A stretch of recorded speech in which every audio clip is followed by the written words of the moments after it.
All year long, I tell my students that their voices matter, to use their platform to make the change they wish to see.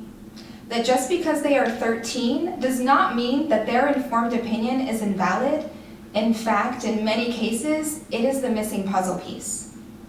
And today, I stand before you to share my own platform.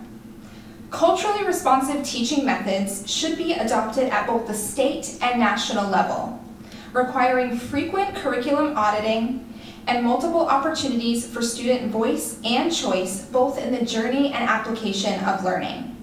Because students must be able to see themselves in school curriculum across all content areas, and they must be exposed to lived experiences that are different from their own. Although culturally responsive teaching may be embedded in teaching and learning, it often is not explicitly stated. There are pieces of the 8 competencies in the Maine learning results for students, in the various evaluation frameworks adopted by schools, in the National Board Professional Teaching Standards, and in the Maine Beginning Teacher Standards. This is all well and good, but without explicit guidance around the competencies from the state, it will not be the priority of every teacher, in every school, in every district. If the competencies were mandated, supported, and practiced with fidelity, it would help ensure students thrive through their own personal identities while also affirming of the identities of those around them, creating an ideal learning environment all the time. Culturally responsive teaching asks that educators learn about their students and the communities they exist in, to engage and collaborate with families, and use all of that to inform educational experiences. It requires exploring real-world issues that students are living and are passionate about.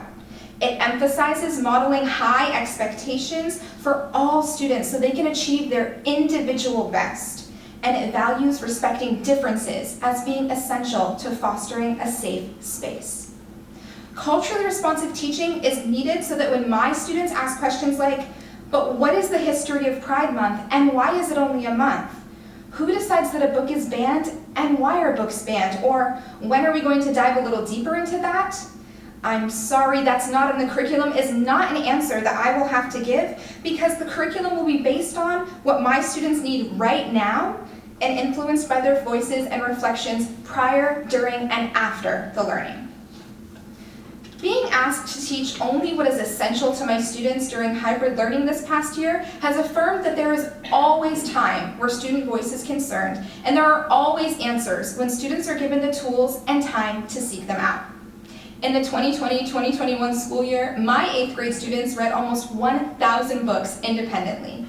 These books represented both windows and mirrors, immersing them in various perspectives unfamiliar to them, and also those that affirmed pieces of their own identities. For many, the books that started out purely as windows began to also provide mirrors as well. Fostering empathy through reading is a critical byproduct of offering students choice in their learning. As the recipient of a grant from the Book Love Foundation, I bolstered my classroom library based on a need to diversify the choices I made. Jason Reynolds, Jasmine Warga, Jewel Parker Rhodes, Nick Stone, Christine Day, Rex Ogle, Kaysen Callender. These are just a few authors who write stories that challenge readers to witness, ask questions, seek answers, and take action. This is culturally responsive teaching. You know you did more than impact my life just a little, right? The words of an 8th grade boy to me as he walked away at our promotion ceremony in June. To empower students by creating a community in which they feel like their voice is not only listened to, but heard, not simply graded, but valued, is the basis of what culturally responsive teaching looks like. But today, we learn and teach in an education system that demands results in the form of numbers and percentiles, an education system that relies on companies rather than educational experts in classrooms to share how to reach benchmarks. Standardized testing has drastically changed in the last year and a half due to the pressure put on students during the pandemic, and I wholeheartedly believe my students learned more through the freedom without testing schedule constraints because I was able to say how you get to the finished product is up to you, as long as you use your voice and platform to evoke emotion, to educate, or to inform policy change.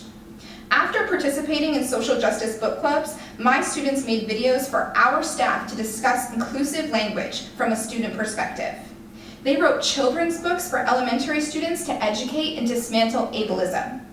They wrote and delivered speeches about the need for LGBTQIA+ representation in the curriculum. And they wrote to leaders about their own experiences with racism. Mind you, this was all part of the same project, an opportunity for students to take what they read, discussed, researched, and use their voices to take action on issues they are passionate about. This project is not part of a mandated curriculum, and the book club selections were not required by our district. The selections were part of a research done by teachers, and the project was adapted and inspired by many different sources on social media. The results, though, the engagement, the outpouring of current event resources, the poems, the mini projects, and the big final voice project at the end, all the students. Rigor and relevance produce deep learning, the kind of learning that turns a light bulb moment into a fireworks show. This is culturally responsive teaching. Culturally responsive teaching is crucial so that students interviewed in the 2018 ACLU Maine report, We Belong Here, do not have to feel like they don't matter enough to be worth the trouble of taking an active stance in what happens or fails to occur in schools in regards to equity and inclusion. Culturally responsive teaching is crucial so that my student can feel comfortable asking me to twin with her on Twin Day, which also happens to be during Pride Month, and know that I will absolutely wear matching Love is Love shirts because it means just as much to me as it does to her.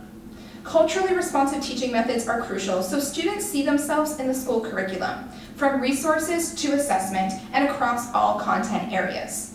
To do this, teachers need recurring, relevant, and timely support to provide the optimal experience for each student they have the opportunity to reach. It is not enough to have book lists and online resources for teachers to try to support students. It is not enough to offer one-and-done professional development opportunities, book clubs, and virtual talks. Leaders at the local, state, and national levels must come together to actively and vocally commit to making every school a safe space. It can be done by prioritizing culturally responsive teaching, opportunities where students can learn and grow, knowing that they are an asset to their learning community for who they are and will continue to be no matter what, that we will learn with and celebrate alongside them at every mile marker. Because in Maine, we want our students to feel seen. We want our students to feel heard. We want our students to feel empowered. And while we can offer a map and good company, only they can forge the path to the way life should be. Thank you.